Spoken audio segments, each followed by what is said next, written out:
Hello everyone, मैं हूं आपका दोस्त सचिन शर्मा और एग्जाम प्लेस पर आप सभी दोस्तों का बहुत स्वागत करता हूं और आशा करता हूं कि आप सभी पहले की तरह बहुत बढ़िया होंगे। डेली करंट अफेयर्स की सीरीज में दोस्तों आज हम 24 सितंबर 2020 के सभी इंपॉर्टेंट करंट अफेयर्स के क्वेश्चंस का डिस्कशन करेंगे।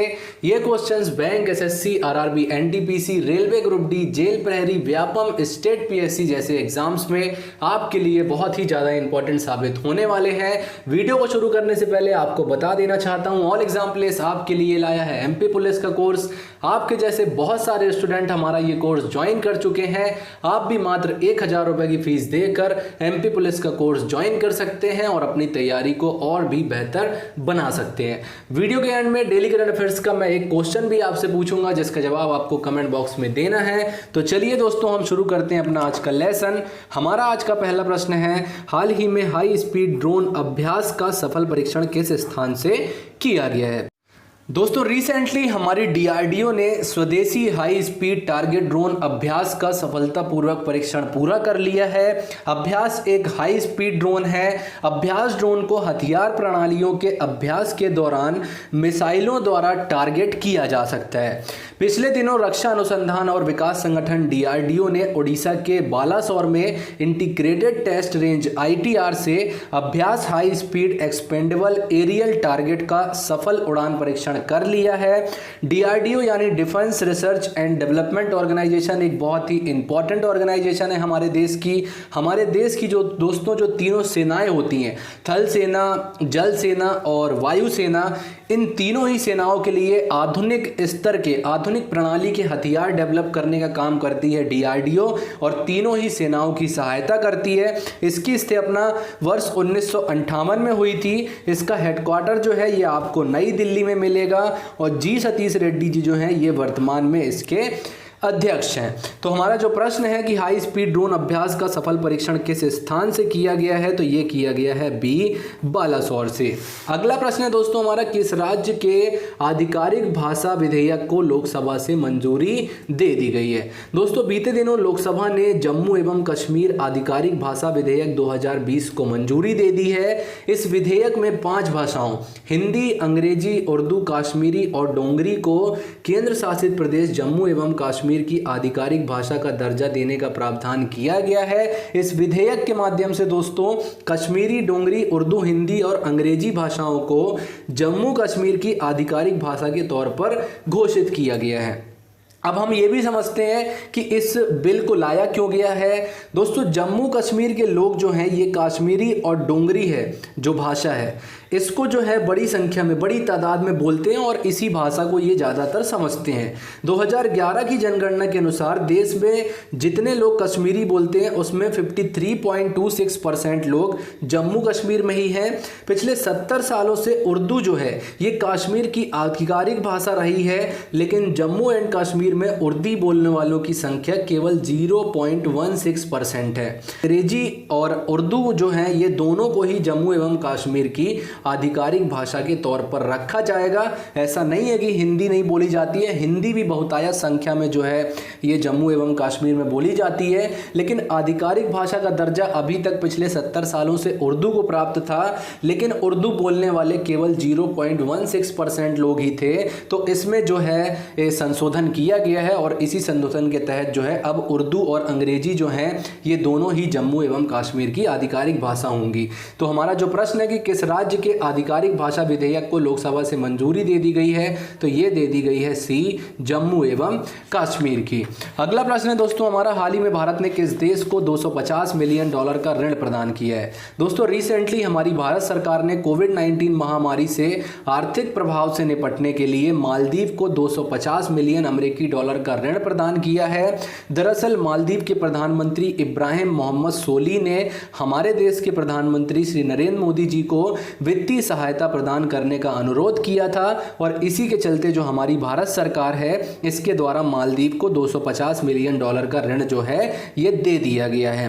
दोस्तों मालदीव की अर्थव्यवस्था लगभग हम ये कह सकते हैं कि मालदीव की पूरी अर्थव्यवस्था जो है ये पर्यटन यानी टूरिज्म पर बेस्ड है। कोरोना वायरस महामारी की वजह से न केवल भारत बल्कि मालदीव समेत दुनिया के कई विकसित और विकासशील देश जो हैं ये वित्तीय समस्या का दंश झेल रहे हैं। इसी तर्ज पर जो है इसी पर मालदीव जो है इनके यहाँ भी यही समस्या चल रही है और इसी समस्या के चलते जो है मालदीव के प्रधानमंत्री ने हमारे देश के प्रधानमंत्री से अनुरोध किया है और इसी अनुरोध को पूरा करते हुए हमारी जो भारत सरकार है उन्होंने मालदीव की सरकार को आर्थिक सहायता जो है ये देने के लिए ऋण प्रदान किया है।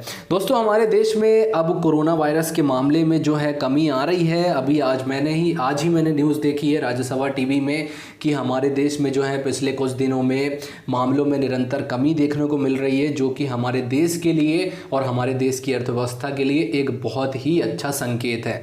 प्रश्न में हमसे पूछा है कि भारत ने किस देश को $250 मिलियन का ऋण प्रदान किया है, तो ये प्रदान किया है हमने सी मालदीव को।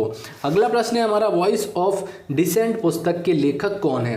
दोस्तों हिस्टोरियन है, एक इतिहासकार है रोमिला थापर जी, इनके द्वारा लिखी गई है ये पुस्तक और पेंगुइन, रैंडम हाउस इंडिया और सीगल बुक्स द्वारा ये बुक जो है ये प्रकाशित की जाएगी। इस पुस्तक को अक्टूबर 2020 में प्रकाशित करने का लक्ष्य रखा गया है और इस पुस्तक की बात करें तो ये एक ऐतिहासिक निबंध है दोस्तों। नागरिकता कानून और राष्ट्रीय नागरिकता रजिस्टर के खिलाफ भारत में हुए हालिया विरोध पर यह पुस्तक बेस्ड है। इनकी अन्य पुस्तकों की बात करें तो history of India, empowering early India from the origin of 1300 AD आदि इनकी प्रमुख पुस्तकें हैं। 2008 में इन्हें क्लूज प्राइज से भी सम्मानित किया गया था। 2005 में इन्हें पद्म भूषण से सम्मानित किया गया था, लेकिन इन्होंने पद्म भूषण को लेने से इनकार कर दिया था। दोस्तों ये जो रोमिला थापर जी हैं, इनका ये मानना है कि इन्होंने जो है किसी भी राष्ट्रीय पुरस्कार को नहीं लेने का संकल्प लिया हुआ है और इसी के चलते ये किसी भी प्रकार के राष्ट्रीय पुरस्कार को जो एक्सेप्ट नहीं करती हैं। हमसे प्रश्न पूछा है वॉइस ऑफ डिसेंट। डिसेंट का मतलब होता है दोस्तों मतभेद या फिर असहमति भी बोल सकते हैं हम।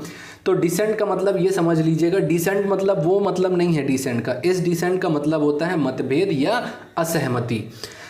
तो हमारा जो प्रश्न है इसका सही उत्तर है ए रोमिला थापर। चेतन भगत दोस्तों इनकी एक पुस्तक आने वाली है बहुत जल्दी जिसका नाम है वन अरेंज्ड मर्डर। अरुंधति राय जो है पिछले दिनों इन्होंने आज़ादी, फ्रीडम, फासिज्म, फिक्शन नाम से एक पुस्तक लिखी हुई है। तो ये दोनों नाम भी हमें याद रखना है।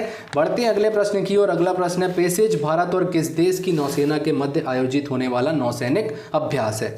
दोस्तों रिसेंटली भारत और रॉयल ऑस्ट्रेलियाई नौसेना के मध्य पूर्वी हिंद महासागर में पासेज एक्सरसाइज का शुभारंभ हो गया है। इस अभ्यास में भारतीय नौसेना की ओर से सह्याद्री और करमुक पोत जो हैं ये इसमें भाग ले रहे हैं। इस अभ्यास को आयोजित करने का मोटिव क्या है, तो दोनों देशों की नौसेनाओं के मध्य इंटर कैपेसिटी को बढ़ावा देना है। पासेज एक्सरसाइज भारत और ऑस्ट्रेलिया की नौसैनिक टुकड़ी के मध्य एक दूसरे के बंदरगाहों या समुद्र में किया जाने वाला नियमित नौसैनिक अभ्यास है दोस्तों। तो इसे हमें याद रखना है। आपके लिए क्वेश्चन है कि चीफ ऑफ नेवल स्टाफ कौन है हमारे, इसका आपको कमेंट सेक्शन में आंसर देना है। प्रश्न में हमसे पूछा है पैसेज भारत और किस देश की सेना के मध्य आयोजित होने वाला नौसैनिक अभ्यास है, तो ये है भारत और सी ऑस्ट्रेलिया के मध्य। अगला प्रश्न है हमारा विश्व राइनो दिवस कब मनाया जाता है। राइनो अर्थात गेंडा। दोस्तों हर साल 22 सितंबर को वर्ल्ड राइनो डे मनाया जाता है। ये दिन राइनो की 5 मौजूदा प्रजातियां जो दुनिया भर में बची हुई हैं इनको संरक्षण प्रदान करने के लिए, इनके लिए जागरूकता को बढ़ाने के उद्देश्य से मनाया जाता है। ये 5 प्रजातियां कौन कौन सी है दोस्तों, तो एक होता है ब्लैक राइनो, एक होता है वाइट राइनो, एक होता है ग्रेटर वन हॉर्न राइनो, एक होता है सुमात्रन राइनो और एक होता है जावन राइनो।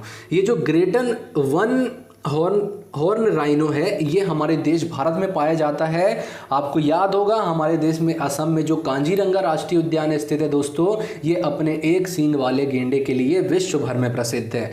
दोस्तों वर्ष 2010 में पहली बार विश्व राइनो दिवस विश्व वन्यजीव कोष दक्षिण अफ्रीका द्वारा मनाया गया था और इनके द्वारा इस दिन को मनाने की घोषणा की गई थी। आधिकारिक तौर पर वर्ष 2011 में पहली बार अंतर्राष्ट्रीय स्तर पर अंतर्राष्ट्रीय राइनो दिवस मनाया गया था। तो जो हमारा प्रश्न है कि विश्व राइनो दिवस कब मनाया जाता है, तो ये मनाया जाता है 22 सितंबर को। 21 सितंबर को विश्व अल्जाइमर्स डे मनाया जाता है। 19 सितंबर को इस बार रेड पांडा दिवस मनाया गया है। रेड पांडा डे जो है दोस्तों ये सितंबर मंथ का जो 3rd सैटरडे होता है उस दिन मनाया जाता है और 18 सितंबर को मनाया जाता है विश्व जल निगरानी दिवस। तो इन सभी दिनों को हमें याद रखना है। लास्ट वीडियो में मैंने आपसे एक क्वेश्चन पूछा था, ए प्रॉमिस्ड लैंड इनमें से किसका संस्मरण है, तो दोस्तों जो अमेरिका के पूर्व राष्ट्रपति हैं बराक ओबामा जी, इनका संस्मरण है ये। इसमें इनका जो कार्यकाल रहा है, मतलब कि जब ये प्रेसिडेंट बने थे अमेरिका के, उस समय से लेकर के जब तक ये प्रेसिडेंट रहे हैं तब तक का इनका जो है इसमें संस्मरण है। इसमें इन्होंने अपने कार्यकाल के बारे में जानकारियां दी हुई है। ये जो इसके 2 संस्करण आएंगे, 2 में से अभी ये पहला संस्करण है जिसको इन्होंने जो है रिसेंटली लॉन्च करने की घोषणा की है।